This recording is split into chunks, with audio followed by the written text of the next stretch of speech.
That's some ethical shit. Ethical shit.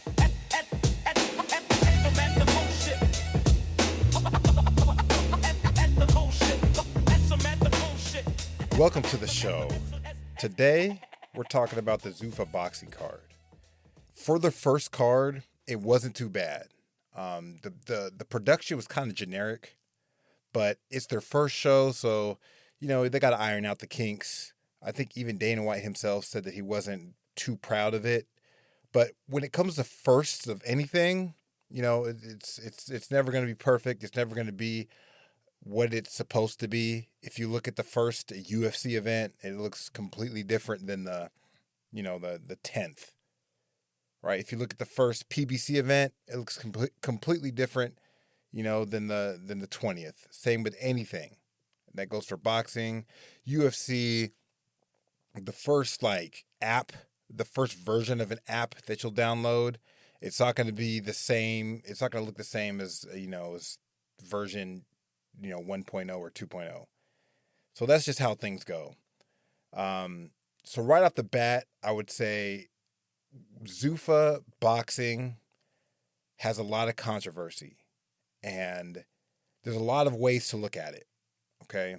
So the first way I'm going to look at it is from the fighter's perspective, right? And from the fighter's perspective, I think Zuffa is good. Why? Because it provides more opportunities, okay? So if you think about it, a certain amount of boxing promotions going on. And I'm going to include, that goes with the main ones that everybody knows about. So that's going to be your Top Ranks, your PBCs, your Matchrooms. Everyone knows about those three. Your Golden Boys, everyone knows about those. Those are your top, right? That's the Amazon of boxing, right? That's going to be the Amazon, the Microsoft, the Google of the boxing world, okay? And then, kind of before Zuffa came along, you had the lower tier promotions that really nobody even talks about. So those are going to be your local promoters. Okay, and those guys are going to put on your local shows, your city shows. They're the ones that are putting the shows on in the casinos or the ballrooms, the clubs. Those are going to be your lower end. It's a professional circuit, but it doesn't have, right? It doesn't have the resources of the Golden Boy. It doesn't have the resources of a Top Rank. It doesn't have those. So I would say for the longest time, it was just those two. You had the top of the top and you had the bottom. There was really no middle. From my perspective, you had boxing after dark, Friday night fights, Tuesday night fights. Those to me were your middle, right? That was the middle. So you would kind of get your feet wet. You would start out at the club shows.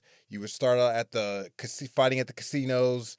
And you wouldn't get a lot of money for those. The goal is you do well enough in those circuits that you get signed by the Top Ranks. You get signed by the PBCs. You get that call. That is pretty much the pipeline of how things go. If you win like the Olympics, or if you have like a really, really good amateur career, you can bypass that lower circuit. So think of your Keishans, think of your Shakurs, think of your Mayweathers, your Roys, your Richard Torres.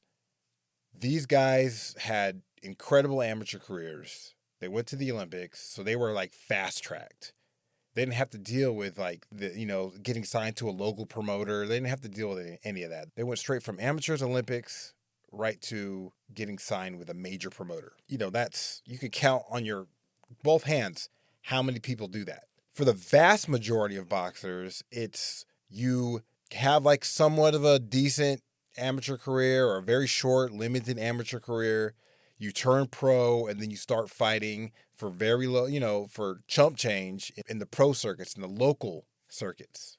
That's the pipeline. When you have something like HBO After Dark, Wednesday night or Tuesday night fights, Friday night fights, though that was the mid-level, that was the opportunity for a lot of boxers to kind of get recognized and hopefully get that call. Because remember, when it comes to this stuff, it's all about leverage. I spoke about that on my last episode. When you're coming from those the local prospect circuit, you don't have any leverage because there's so many boxers that are trying to do the exact same thing that you are, right? You gain leverage by coming with, some sort of a good record. That's why a lot of people, they went to Mexico, right? You go to Mexico, you fight a bunch of bums, you come out and you're 20-0 with 15 knockouts.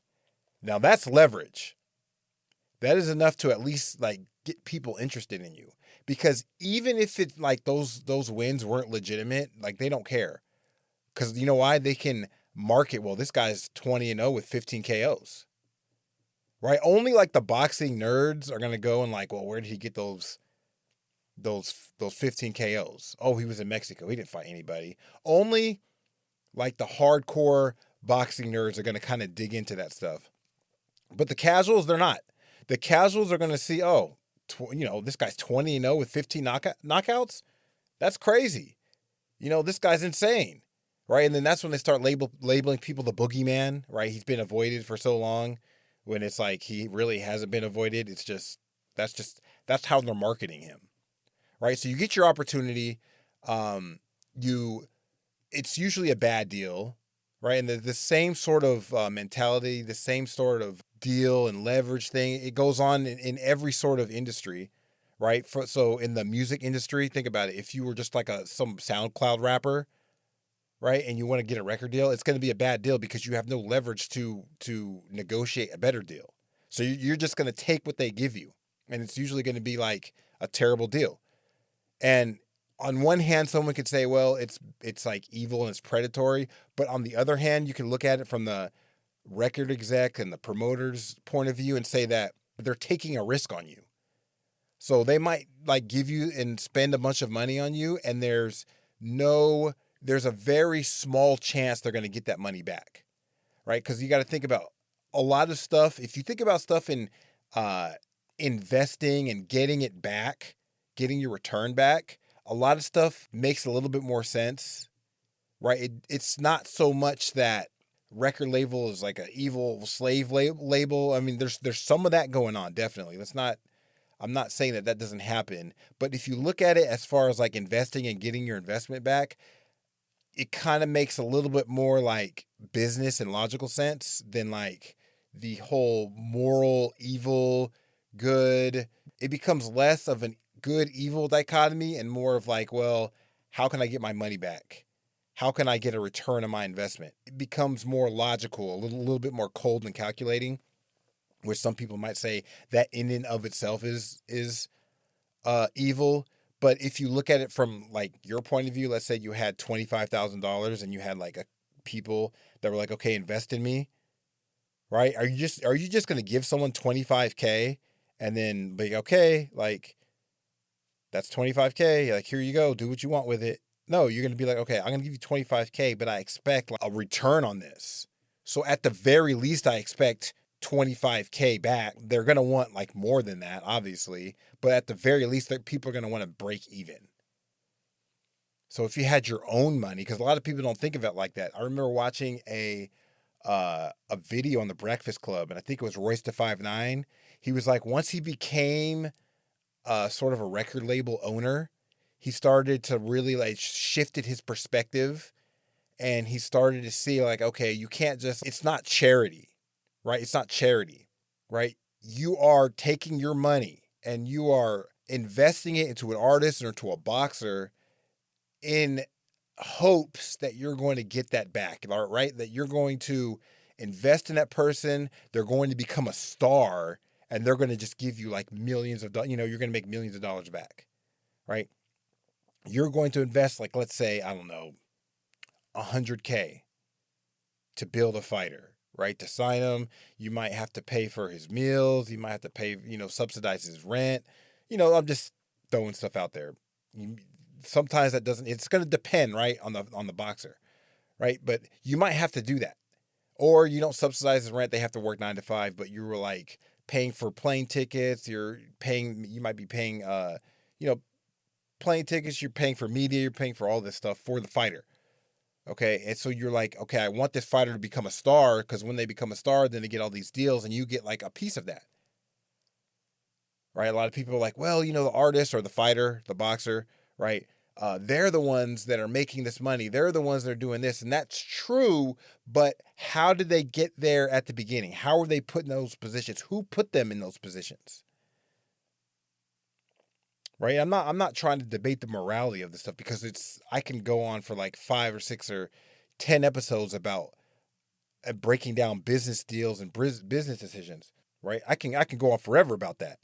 But that's not the point. The point I'm trying to make is it's an investment. When you have more organizations, that gives more boxers more opportunities, right? Which in turn gives them more leverage. Okay, so now instead of, you have 4 or 5 major boxing promotion companies, those are the major ones. But now you have Zuffa, which we don't know what's happening with that, right? Then you also have ProBox. You have OTX. I know a couple people that are on Team Combat League, which is like the boxing team, which is a pretty decent idea, but I don't know how that's going. I don't know how that's faring. But the important thing is these are opportunities for boxers, right? I think there's a video. Robert Garcia said it best. It's like, or someone said it best. Like, these people, these boxers who train and they don't get an opportunity. And it's not that people are just being stingy. It's just that there's only so much money. There's only so many slots. Okay. If think about it, right? If you have, let's say 1 million people go to college to become a software engineer. Okay. And then let's say, for the sake of argument, there's only like 6 companies. And between those 6 companies, there's only 100,000 software engineer jobs. Just by the math alone, everyone that went to college to be a software engineer isn't going to get a job at one of those companies, right? That's just math alone. There's too many applicants and there's not enough jobs, right? But if you have more companies, then that means there's more jobs, which means more of those people, more of those software engineers that went to college can have more jobs. It's the same thing with boxing. The more promotional companies that you have, the more opportunities that boxers have. Now, they all might not be the same opportunity. Okay, everyone's not going to get paid the same. Why? Because each promotional company has their resources allocated for boxers and things like that. No one's going to get paid the same. But the point is, there's an opportunity for you to make some money from boxing, right? Some money. And then hopefully you build enough leverage, you build enough, you build your brand enough, and hopefully you can go from the middle one. So that's going to be your Pro Box. That's going to be the Zuffas. Again, we don't know. I'm just assuming. It looks to me like Zuffa is going to be the top, middle promotional company, the one that's going to bridge the gap between the local professional circuit and the major promotional companies. Right?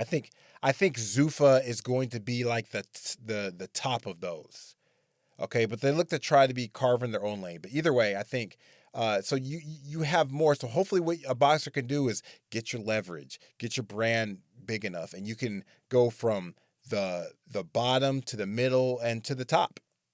And and you can get that big fat check from a Top Rank or a PBC or a Golden Boy. Because think about it, there's so many boxers out there and all they want is, they want an opportunity. Will all of them make the most of their opportunity? No, because in boxing there's winners and there's losers, right? But with Zuffa, I don't think they even care about records.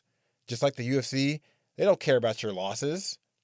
So as long as you put on good performances, as long as you do good and you do good for the company, and you bring eyes and fans to the sport, they don't care about your losses. Right? Now, obviously, if you lose way too much, they're going to cut you. It's the UFC model.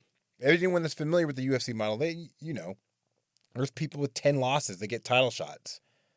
Why? Because they have a good fan base and, everybody loves them. But that's what it is. So you have Zuffa, right? And Zuffa is going to be, because Dana White says this, Dana White is trying to make it self-sustainable. Okay? Because if you understand what he said this a lot, he says that a lot of boxing shows like Showtime, HBO, he called them going out of business. shows. Okay? And what that means is those when you put on a show with like a Canelo or a Mayweather or all these stars, right? You are getting all of this money from who knows where they're getting it from.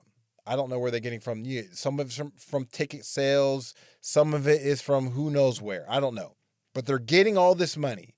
And then they pour all this money into this event.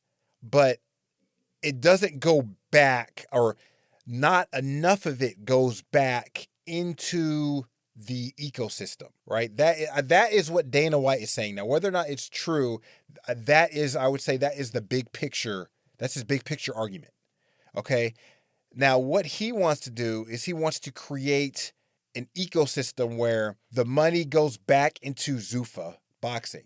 The money, you pay the money to the boxers. It's not a whole bunch of money because the money is evenly spread out to all the boxers, right? In Zuffa Boxing, there's not going to be crazy superstars, right? It's not going to be a disparity like a Mayweather or Canelo where someone's making $100 million on a card and someone's making $1,000. That's not going to be. He wants to take that money and spread it out evenly. So instead of a Mayweather or Canelo making $100 million a fight, yeah, they're just ballpark numbers.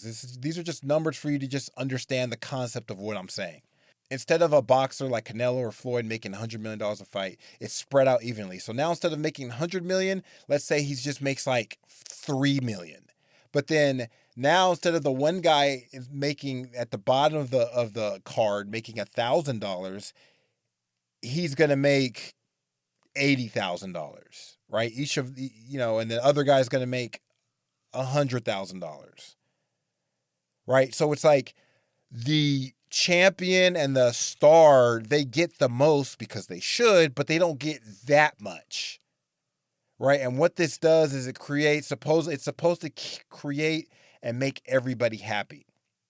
It's like, okay, and it kind of makes sense from like a business standpoint, where the guy at the bottom who's only making 80,000, he's like, okay, if I become champion and I work really, really hard, I can be the guy, and instead of making 80,000, I can make 2 million, right? The issue that Dana White has, and a lot of other people have, is that you have people like Mayweather and Canelo who make insane amounts of money, to where he says that they are overpaid, right? And a lot of people will say, well, they're not overpaid. It's just what the market demands. And that's another conversation.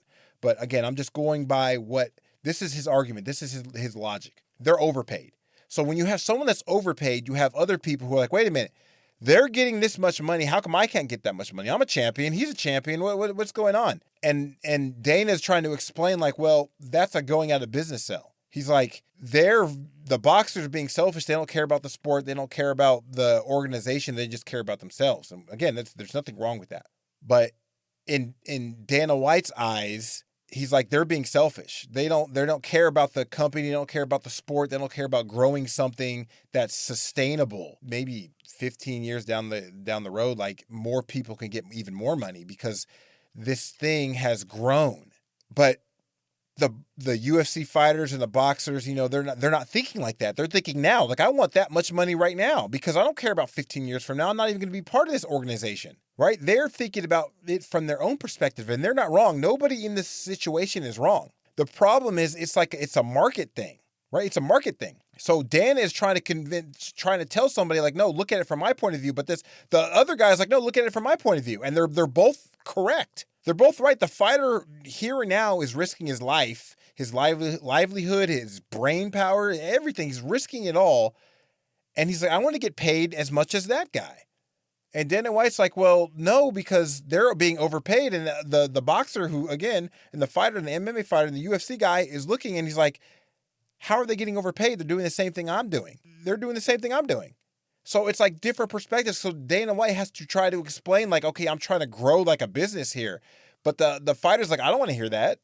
I'm trying to get as much money as I can because I'm risking my body and I'm risking my brain. And it's this clash of perspective. And I think if Dana White could have a magic wand, he would make it so there was nobody in any combat sports would ever make that much money. So therefore, no one could complain, right? And maybe some people he's trying to explain like I'm trying to grow a business, and then they're like, well, you're just being selfish. You're just being greedy, which maybe he is. I don't know. This is just what I see from my perspective. Okay. So I'm not taking anyone's side here. I'm just explaining what's going on. Okay. It's the market. It's the culture. It's the ecosystem. It's the greater ecosystem of fighting sports. Okay, because you have someone like Turkey who comes in and just throws money at people, right? And what does that do? So if you're throwing money at people, now they're saying, okay, well, this is what I'm worth. Okay, my last fight, I made $5 million, so I should not get paid less than $5 million. I should get paid more than $5 million. This is now what I'm worth. So now you have Turkey coming in with insane amounts of money. Again, because Turkey, there's no sustainability here. And that's the thing, when you have outside people coming in and just throwing money, that's like it's not a sustainable thing. So if you think about the NFL, right? Think about the NBA. That is a sport. It's a league, okay? And it pumps money back into itself in order to grow, okay? But here's the difference, and a lot of people don't understand this. The NFL was formed in 1920, all right? So in a completely different time, okay? In the 1920s, it's a completely different time, okay? So it's had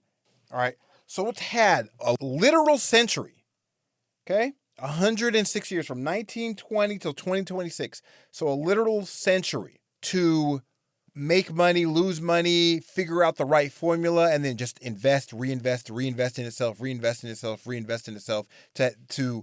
to what we have today. So that's why these football players can get paid these exorbitant amounts, because the NFL has been around for 100 years. Right? The UFC compared to the NFL is extremely young, right?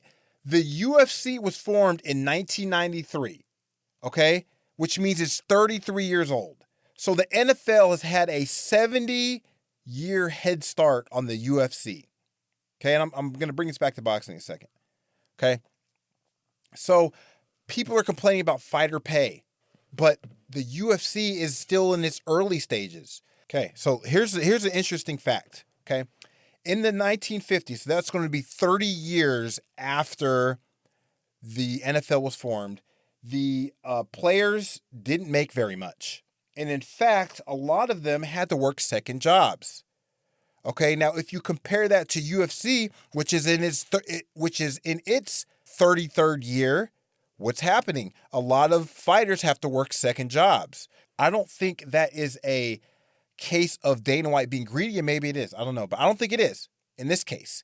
I think this is a case of just a sport being 33 years old. Okay? UFC fighters and fans and all these people are expecting UFC fighters to make as much as athletes, boxers, it's been around for a century. Professional boxing, as far as the WBA, WBC, all of those were founded in the 1920s. The WA was founded in 1920. It was called the National Boxing Association, and it was renamed to the WBA in 1962. You're comparing a young sport, which is in its 33rd year, to sports that have been around with a 70-year head start. You can't do that. Now, I'm going to go off next episode. I'm going to do the math. I'm going to do the numbers. I'm going to run the numbers. And I think if what I'm saying is accurate, I think it might not be a greed problem. And it might just be a young sport problem. I'm willing to bet in another 70 years, the UFC fighters will be making as much as the NFL athletes, or close to it, only because they've had that time to invest and reinvest and grow like a real business, like a real sport, right? Boxing's been around forever. NFL's been around forever. I wonder if it's the same as the NBA and the NHL and the remember, guys, UFC is not that it's not that old. So when I'm going to bring this back to Zuffa, because Zuffa, right, it's the UFC model.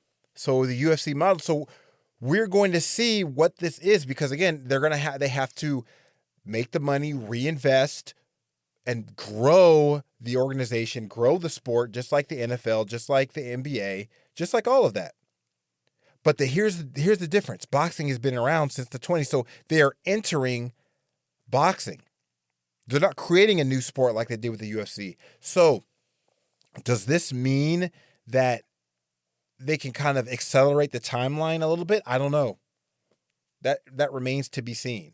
Because I bet you, I think there was a video where Gaethje was talking about how the Zuffa boxers might be getting paid more than the UFC fighters.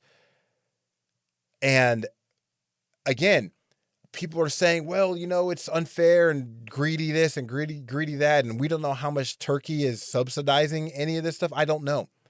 Okay. But could it be possible? Could it be possible? This is just the realm of possibility. Could it be possible that they're getting paid more? The Zuffa boxers are getting paid more because they have entered a sport which has been around since the 20s, and they're not creating a brand new sport from scratch like they did with the UFC, like they did with MMA. I don't know.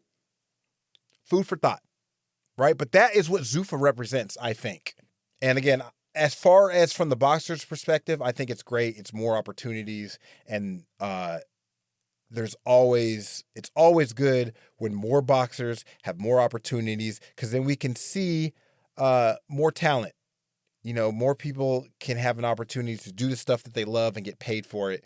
And then we can see, we can see some more stars, right? But stars, that's a whole nother thing, because can you make stars in this day and age in 2026, right? With this whole bunch of decentralized media.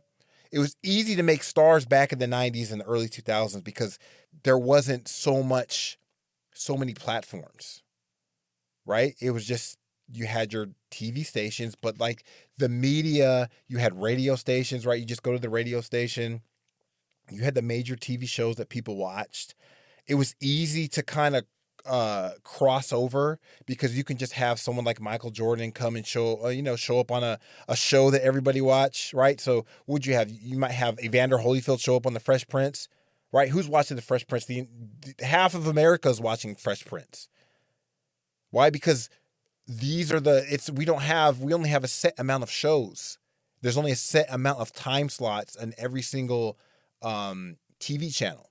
But now what do we have? We have 1,000 different streaming platforms, and everybody's watching 1,000 different things, and it gets canceled after 2 seasons.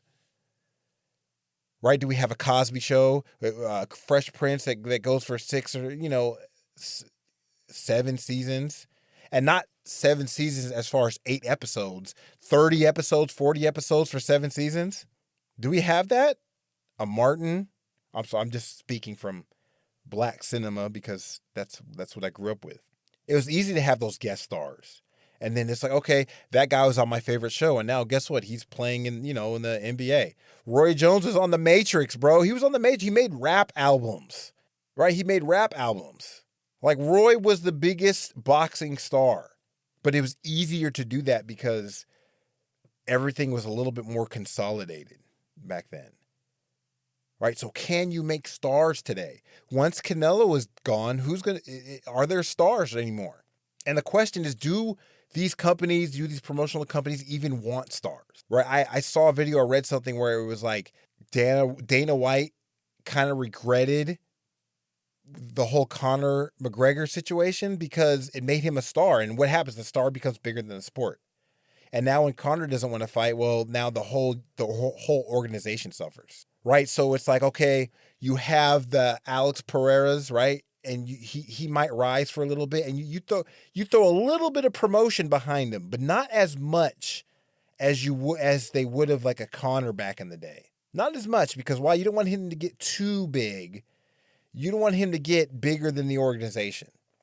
Where if he gets hurt or if he loses or he decides to just, I don't want to fight, the organization doesn't suffer. Right? But maybe it's just because I'm 41 and it's like the lack of stars seem to be hurting the sport. Maybe that's what it is. I don't know. But can Zuffa do that? Do any of these people want to do that anymore? Do they think it's a good investment to even make stars anymore? Food for thought. Right? Now from the promotional side, from the sporting side, what does Zuffa bring to the table? So from the sport side, I would say, again, Zuffa, it's a league, right? So It's the UFC model. The best is going to fight the best. Better for the fans. Maybe. I don't know. Because again, we're talking about the stars thing, right? So having a star, it gives people like, it creates fan bases. And what do fan bases do? They bicker, they argue amongst themselves, but they buy tickets for their favorite fighter. You can't log on to social boxing, Twitter, anywhere and see people arguing about Tank, arguing about Shakur, arguing about Devin, arguing about Canelo, and it was the same thing with Mayweather, Pacquiao, with De La Hoya. Stars create fans, right? And I don't know if the lack of stars is what it's going to do to the sport. Are people just going to be like, oh, whatever, right? If you look at football and basketball, there's fans, right? People have fans of players. And I would say those people are even worse than the boxing fans. No, I think boxing fans are probably the worst. Right? But the question is did the NBA create those stars, or did they just does the cream rise to the top and then they just remain at the top, and then the promotional company is like, okay, that's the person that's at the top. We're going to give them a little push, right? I don't know. I don't know what the relationship behind it. Maybe it's a mutual relationship, right? Maybe it's just a natural occurring thing. And maybe the same thing will happen with Zuffa. But from the aspect of boxing itself, that's a tough one. Because remember the old guard, right? So we're going to talk about the old guard. So that's going to be your Golden Boys, your PBCs, your match rooms, your top ranks, right? All of those people have presided over where boxing is now. They are responsible. They have created the opportunity for Zuffa to come in, okay? Because who has a TV deal? Nobody, right? HBO was amazing. Everybody loved HBO. Everybody loved Showtime because I'm watching boxing on Showtime. And then when the HBO deal was over, the Showtime deal was over, what happened? Where are we watching boxing? DAZN. Where else are we watching boxing? Okay, well, you have to some app or something like that. I think Top Rank is on Tubi, I think. But now we have Zuffa, which is on Paramount, along with the UFC, and along with a lot of the other sports. So from a consumer, fan perspective, it's easier. I want to watch Zuffa Boxing, I'm just going to turn on Paramount Plus. I don't have to go search for how to watch the Tank fight. I don't have to go search for how to watch whatever. I remember there was a Top Rank card. I was trying to figure out how to watch it, and then I found out after the fact that it was on Tubi. I know somebody that's on that's fighting for Top Rank, and I couldn't find out where he was fighting or how to watch it legally, how to watch it, because I have no idea. And then I later found out it was on Tubi, and I don't even think his fight was shown.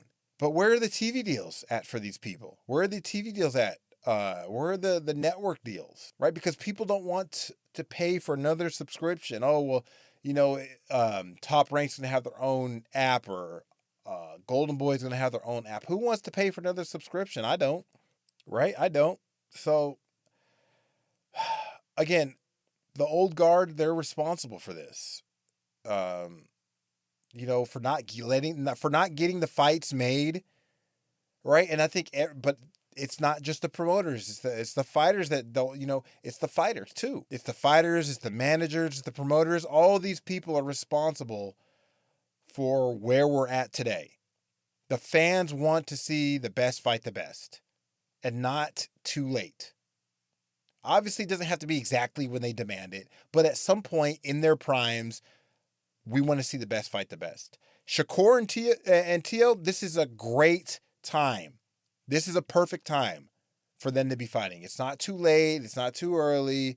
It's the perfect time for them to be fighting. This Boots and Virgil fight is ridiculous. We want to see this fight right now, not when it's too late. Will this Zuffa thing cure all the problems? No, because nothing is perfect. Nothing's perfect. When it comes to boxing, a one-on-one sport, it's not like a league. There's no seasons where this person has to fight this person. But when there's official rankings, yes, they're not going to be allowed to duck somebody. They're not going to be allowed to not fight their mandatory, right? But again, it's not that they're ducking. Guess what? There's something called step aside money where they pay the mandatory to not exercise the clause. It's called step aside money. So obviously someone's going to get in position to be the number one mandatory, and then they're going to take step aside money. Why? Because you're just getting paid to do nothing. And then what happens? They're going to start making noise on Twitter, making noise on social media. Because why? Oh, okay, I want that step aside money. Why? Because the champion wants to fight certain styles. The champion doesn't want to fight this person because he's bad. It's a bad matchup for him. Right? So they're like, okay, yeah, sure. I just want, this is about the money. I'll take that step aside money. Right? I don't think there's not going to be any of that in Zuffa. Right? There's not going to be any of that. And then Dana White said, like, if you're undefeated in the Zuffa model, he's like, I think that you're really good. And he's got a point, but he doesn't have a point. Because in the old, in the original boxing model, it was the Wild Wild West, right? And a lot of times you might be undefeated. You might have an O, right? But it might not be your fault as to why certain people don't want to fight you. That's just how it goes. So that's my thoughts as far as like from the sport aspect. I think from the promotional aspect, I think I kind of touched on that a little bit. From a promoter's aspect, it's good for Dana White and whoever's running it because it's their own little system. They had successfully made changes to the Ali Act. So they're sitting pretty. They don't have to deal with the WBA. They don't have to recognize that. So they're sitting pretty. Here's the question. Here's the ultimate question. When Canelo's done, when Boots is done, when Shakur and Tio are done, who's left? Who's left? What are these other promotional companies going to do? Because Oscar has said that, yeah, we've aligned, me and Al Heyman, we've aligned. Okay, that's great. What are y'all doing next? What are you guys going to do to compete against Zuffa? Because here's the thing when it comes to capitalism, right? Because this is what we're at. When people compete, it's better for the consumers. In a way, yes, it's in a way because it's better when there's competition, it's better for the boxers because they get more leverage. I can go to this one. I can go to this one. Zuffa's offering me this much. How much are you going to offer me? Okay, Zuffa has, I can get in front of people. I can be fighting on Paramount Plus. Where am I going to fight with you? Okay, well, if you can't guarantee me a TV, some sort of exposure, I want more money to cover for my lack of exposure. People, you can play these leverage games. You can play these negotiation games. Right now, for the consumer, for us, for the fan, it's a little hard because when there's competition, that means like, okay, now I have to pay for another app. Now I have to pay for another fee. I don't want to do that. In this aspect, it's not good for the consumer. Now, in the past, capitalism was good for the consumer because guess what? If Home Depot doesn't have it, I can go to Lowe's. If Lowe's doesn't have it, I can go to Ace Hardware. If Ace Hardware doesn't have it, for the price I want or whatever, then I can go to this store or that store. Competition is good because I have $10. I want to spend this $10, and if I don't like what I'm getting at Home Depot, if I don't like what I'm getting at Lowe's, I can go somewhere else. I still have the same $10. Right? The problem now with competition is, okay, I have $10. So now I can either spend this $10 at Zuffa or I can spend this $10 at Golden Boy PBC promotion app. Okay? But instead of getting what I want, which is I want to watch, I have to like $10 here and then $10 here. It's like an extra $10 that I have to pay. If I want to watch Callum Walsh fight somebody, and then I want to watch Virgil and Boots, and let's say it's in the same month, I have to pick and choose, or I'm gonna have to come up with another $10, right? So in that aspect, it's not good because I'm not getting what I want for the same price, and not just shopping somewhere else. No, to get what I want, I have to pay double the price. So in this aspect, in the realm of the streaming where everybody's coming out with the new apps or the new ways to do X, Y, and Z, it's not good. So for the fan, I would say it's not good. Right? And this is where piracy is going to come back. Because what happened? We had cable. People were tired of cable. They cut the cord, and guess what? They got Netflix, and it was like 3 things. And it was cheaper. But now we have a billion different subscription services, and now it's cable all over again. Right? There's this term. It's an all-encompassing term, right? It's out of the one comes the many, and from the many come the one, or it's something like that. So it's pretty much something starts as one thing, and then it fractures into many things, and then it goes back into one thing. This happens with a lot of things. It's, out of cable came streaming services, and out of streaming services came lots of streaming services, and now who knows, in the future we're going to go back to just one thing, a bundle. Same thing with government, right? China was one, and it became many, and then it became back to one. Christianity, same thing, out of one, and then now we have a whole bunch of different denominations, and then at some point in time, it's going to go back to one thing. Speaking of capitalism and socialism and monopolies, right? Think about it this way, okay? And this is interesting because I was scrolling through social media, and Sean Zattel, the journalist, he had said this. He said this: "I had an odd feeling as that card went on. I don't know, man." He's like, trying to keep an open mind, but I don't know, man. That felt kind of dystopian NWO. Now, I kind of see what he was talking about. Okay? Because, all right, I'm going to get to my conspiracy bag here a little bit. If anyone's ever been to Epcot, right, in Florida, Disney World, right, if you ride the ride, I think it's a Small World or something like that, we're at the end. Okay, so at the roller coaster, you start out, you're going through all the different countries and all the different cultures, okay?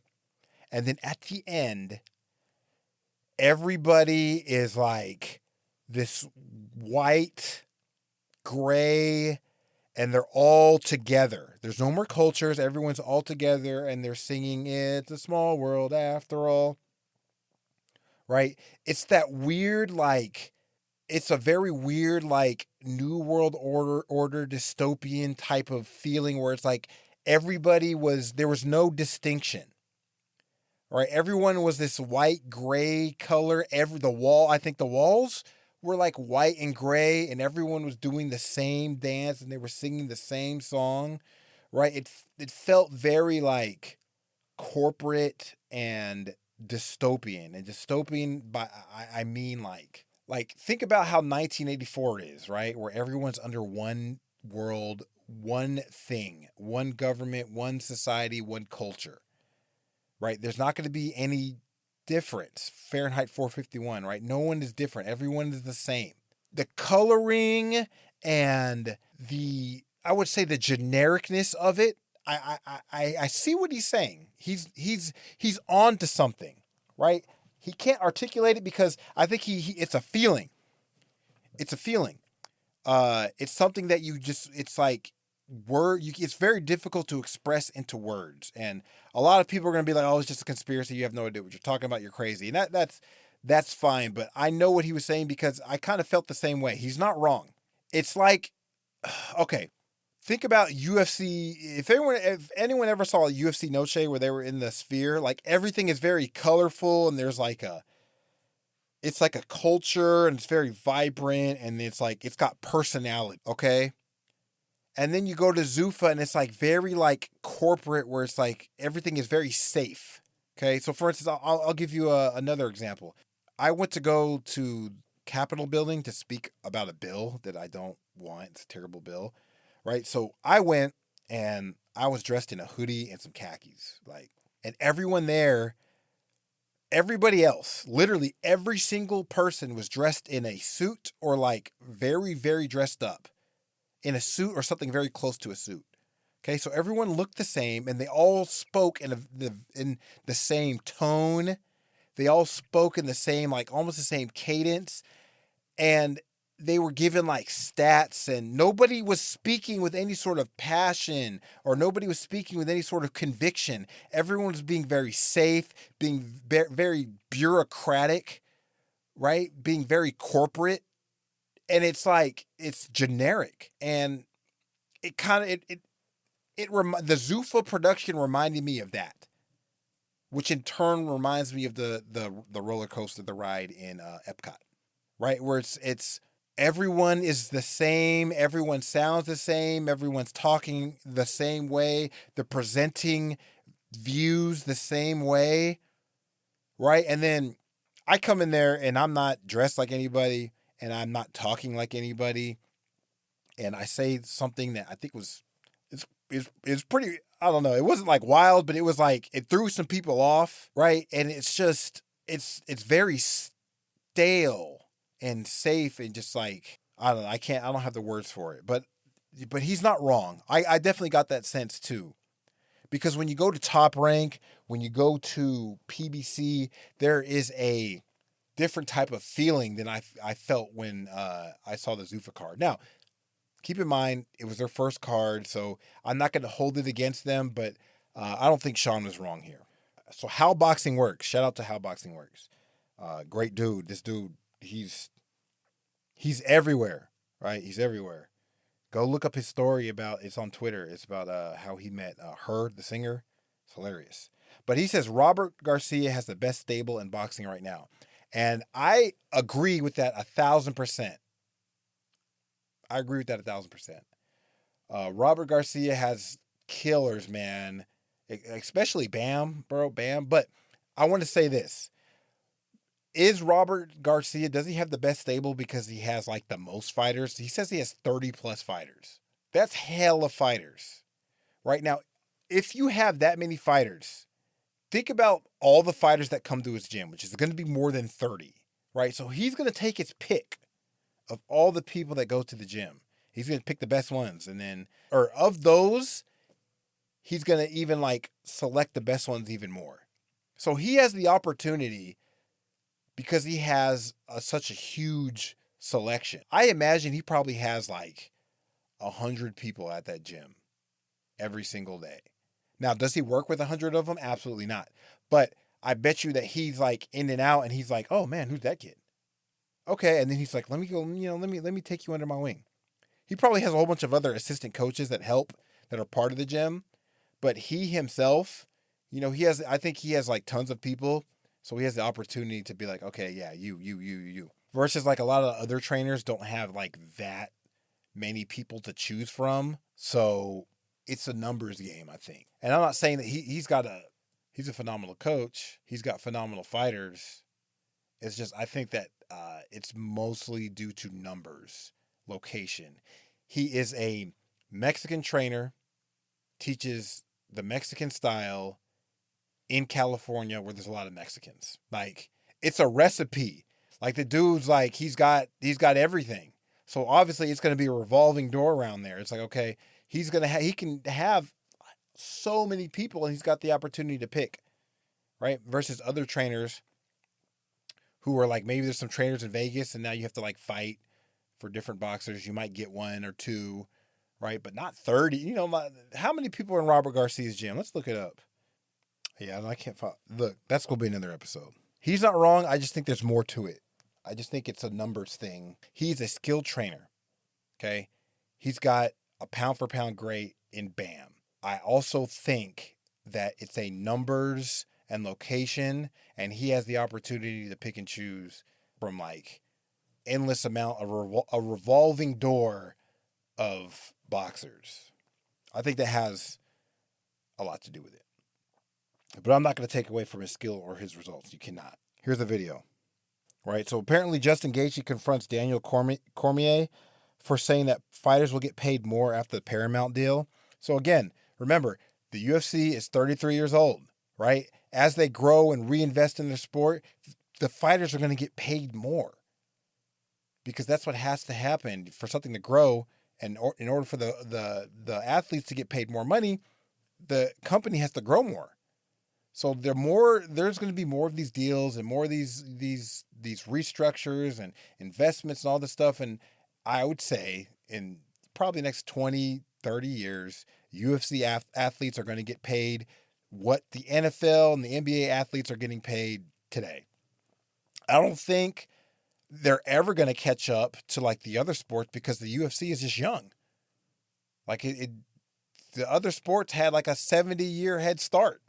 You know, I mean, you can't ever catch up to that. But I would say it as the UFC and hopefully as Zuffa grows, the pay for the athletes will also grow. In this video, we have Dana White saying that there's nothing there when it comes to boxing. Tell me any business that's generated trillions of dollars in revenue that at the end of the day, there's nothing there. It's fragmented, broken, and every time they put on a fight, it's like a going out of business sale. They try to get as much money in as they possibly can, then they run off and disappear for a year or more and then come back and do another one. I mean, the state of the sport's gotten so bad that it took Saudi money to make some of these fights that people wanted to see, and it's gotten so goofy that you have, you know, these other weird fights that are happening with YouTubers and you know, celebrity type people fighting real fighters. It's gotten. I'm gonna build the thing from the ground up, just like we did the UFC. No sanctioning organizations.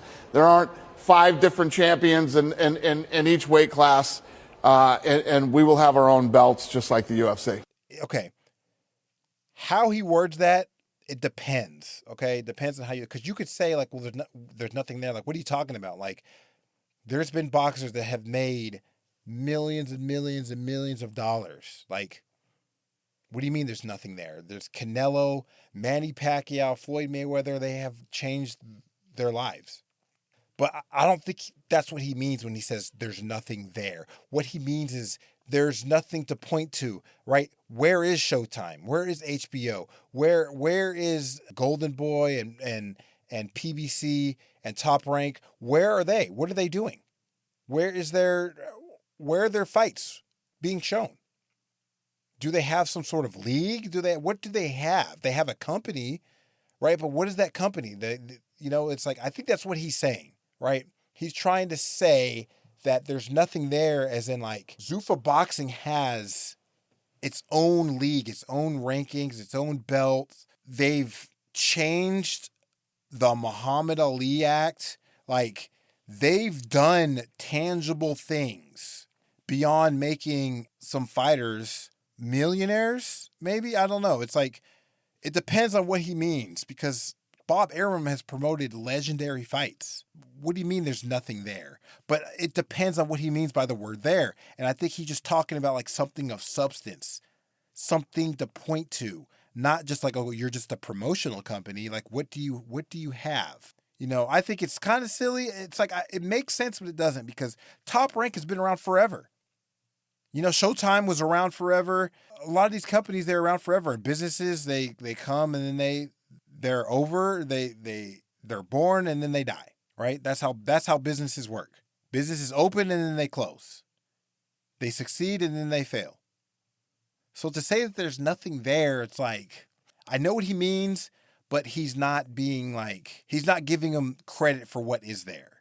Will Zuffa be around? Who knows, man? It's like I said, this is their first card. But I know what he's saying, because he's talking about this is the UFC model. The UFC is trying to it's trying to become comparable to the NFL, trying to become comparable to the NBA, the NHL. It is trying to do that. And I would say on that, it is succeeding. It is succeeding. Yes, the UFC has been sued for millions and millions, hundreds of millions of dollars. Yes. But that didn't stop the machine, the UFC machine, right? It didn't stop the UFC machine. It's still making money and reinvesting it into its own ecosystem, into its own company in order to grow it, right? They're trying to become like professional athletes. They're trying to become the NFL. They're trying to become the NBA. Their athletes are taken care of. I think at some point in time when they have enough money, fighters will get the same retirement and pension and health care as the NBA, the NFL, and the NHL. I just think it's not there yet. That's what I think. Could be wrong. I would just love to see what people think and what it looks like 20 years from now, if it's even still around. All right, so here's another video about Robert Garcia when it comes to Zuffa. And again, I think this is just interesting. I already have 2 of my young fighters fighting You do tomorrow, and then next month I also have another 2. So I'm already working. I think it's a great thing, man. Look, they're giving opportunities to a lot of guys that are in the gyms waiting for the phone call. They're giving opportunities to a lot of guys that don't have that opportunity with a top promoter, with a top 80, with a top rank golden boy. So why not? Plus they're paying very well. So all my fighters want to be there. They actually all want to be there. You know what I mean? Because they see what a 6-rounder is making tomorrow night compared to what they've made in their career. It's a different story. So man, I also have to do what's best for my fighters. So that right there, remember, they've seen what a 6-rounder is making on the Zuffa card versus what they've made. Again, 6-rounders where in the lower local promotion scenes, it's night and day. I know somebody who fought 6 rounds that made $800. I bet you the 6-rounders, the 10-rounders on Zuffa made way more than that. Again, because this is opportunity. It's more jobs. It's more opportunities. Are you making $1 million? No. But where are these guys at? If you look at a lot of these people's records, they are like, they're still at the prospect level, contender level, right? They're not at the superstar level yet. You have to build there. You have to get to that. You have to build yourself to there. But you need the opportunity to build yourself there, right? He says a lot of people are just sitting on the shelf waiting for the call. How are you going to build yourself just waiting for the call? And the more opportunities you have to build yourself, the better, right? He wishes he would have had one of those fighting. And you know what? Growing up in when I was boxing in the 90s and the early 2000s, I know plenty of professional fighters that would have loved to have something like Zuffa. Right. And then I'll post a text thread, but someone's like, well, they can't wait to make $20K. Well, listen, $20K is, I would love to make $20K if all I'm going to do is make $800 or $1,000. What are you talking about? Robert Garcia responds, great response. I have 30 plus fighters, some with top rank, some with Golden Boy, some with Matchroom, some with Zuffa now, and a lot with no promoter. A lot have been sitting on the shelf making $0. So again, unless you have somewhere for them to fight and make money, don't worry about what they were doing. Yes, exactly. He's 1,000% right. And it comes to, again, people, the market, they get it twisted. All right, you have to be realistic with yourself. Where are you at? Do you deserve to be making hundreds of millions of dollars when you've only had 20 fights? And that's it. And where are your 20 fights at? Mexico? Club shows? No, you do not deserve to be making hundreds of millions of dollars. But you don't deserve to be making $800 either. Right? Whatever they're making, more than $800, if you're making $8K, $10K, $20K, that's great. To fight a 6-rounder, a 10-rounder, $20K, and you're like a nobody, that's great. I'd take that. Shoot, maybe if they had that, I wouldn't be joining the Air Force. Which I can't even be upset now. Air Force is great. Great. But what I'm saying, though, is, that's $20K is better than $800. It's better than $1,000. Right? And everybody can't be a Shakur, a T.O., all these people with amazing amateur records, Olympic alternates. Everyone's not like that because, again, opportunity, okay? Everybody wants to do X, but the opportunity to do X is limited by the amount of slots in Y. Everybody wants to be on the Olympic team, but there's only 10 slots. I don't know if there's probably more, but I'm just saying. So you have, let's see, how many people are registered for USA Boxing? I don't know. Let's say 20,000 people are registered for USA Boxing. Okay? Let's say that. Now there's only all of them want to go to the Olympics, but there's only 10 spots on the Olympic team. Okay? Everybody wants to do X, but the ability to do X is limited by the amount of slots in Y. Everyone can't get on the Olympic team. It's simple math. Just like everyone can't get on these major platforms, major promotions. It's simple math. So in that case, again, that's what I love about Zuffa. We will see.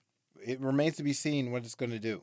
But for now, the broadcast, it wasn't that bad. I really enjoyed Ward. I love Ward's commentary. He's great. Max is good too. Joe Tessitore isn't that bad either. I just hope that they bring in like, really knowledgeable guests like HBO used to do. They'll bring in like a Roy Jones. They'll bring in like a, the equivalent of a Manny Stewart. They might bring in like Robert Garcia or something like that. Like that, I would love that. Yeah, so the announcing team was good. I thought it was hilarious when Max would say something really stupid, and then Andre Ward wouldn't even respond. Like one time, Max said something like this one fighter was fighting like Mike McCallum, and then he was like, "Yeah, isn't that right, Andre?" And then Andre Ward just didn't even respond. I was dying. Now, as far as the fights went, they had some good matchmaking. Really good matchmaking. Merriweather. He's going to be a force to be reckoned with. Diaz as well. All the fights were good. I had no issues with the fights. Now, if you talk about the main event, Callum Walsh, not sold on him. He has a lot of flaws. He just dives in, and when he exits, he's very vulnerable. So all someone has to do is be able to take his punches, block his punches, and follow them out, and boom, he's done. He's not ready to fight anybody of note. But that's the thing about Zuffa. I don't know if they're going to fight the other fighters in the other divisions, right? I mean, the other promotional companies, right? Is he going to fight a Janabek or a Dames or Lara, Jesus Ramos? Is he going to fight any of those people? I don't think so. I don't think that's Zuffa's like model. Right? Because if you think about it, it's the UFC model. So the UFC champions didn't fight the Bellator champions. They don't fight the PFL champions or the one championship champions. So as far as Zuffa goes and as far as its middleweight fighters go, I don't know. Callum Walsh might be the best. I don't know. But the thing about boxing is the fans, I don't think they understand. So they're going to be calling for those fights, and it's going to be really funny to see Dana White be like, no, he's not going to fight those people, right? Because the UFC, it's just they have the monopoly on MMA, and like no one really cares about all the other organizations. So no one's ever called for it. But boxing, right, because it's stars, and a lot of people and a lot of fans don't understand or care about different promotional companies. So they're like, yeah, I want to see this person fight this person. And then they're going to be upset when it's like, oh, I want to see Callum Walsh fight Janabek. And they're like, Dana White's like, no, that's not going to happen. And then they're going to be like, oh, he's ducking and blah, blah, blah, blah. And it's going to be the same thing. It's going to be funny to see Dana White or whoever have to deal with that. But yeah, I wasn't really impressed with Callum Walsh. I was really disappointed also with Ocampo. I felt like I felt like he was figuring him out in the middle rounds. But he was just getting nailed. I felt like he made an adjustment, and I don't think that Walsh did. And maybe he didn't need to make an adjustment. I just felt like it was a lot closer than what it was being portrayed. And I think that Ocampo was kind of figuring him out later. He makes a lot of mistakes. He said that he fights like Joe Calzaghe, but he does not have the speed or I would say the knowledge to fight like Calzaghe. Max said he fought like Roy Jones, and I can see that. It's like a very poor man's Roy Jones, but he can't do that. And again, it's going to depend on his opposition. I don't know how Zuffa is going to handle all this. I'm not sold on Callum Walsh.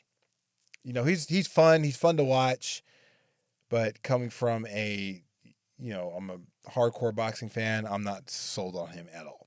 Yeah. So what did y'all think about the Zuffa thing? What did y'all think about the broadcast? What did you think about the production, the announcing team, the fighters? Tell me what y'all thought. Me and How Boxing Works, we're going kind of back and forth. I'd really like to see a contract. I know someone that is signed to Zuffa, so I'd really like to see his contract. Obviously, I can't say who it is, but I just really would. I'm interested in the business side of things and what they're going to get paid and what their exclusive rights are, how long the contracts last, all that. I'm very interested in that because I think that matters a lot. So what did y'all think? At me, let me know in the comments. And I appreciate you guys for tuning in. I'll catch y'all on the next episode. I'm out.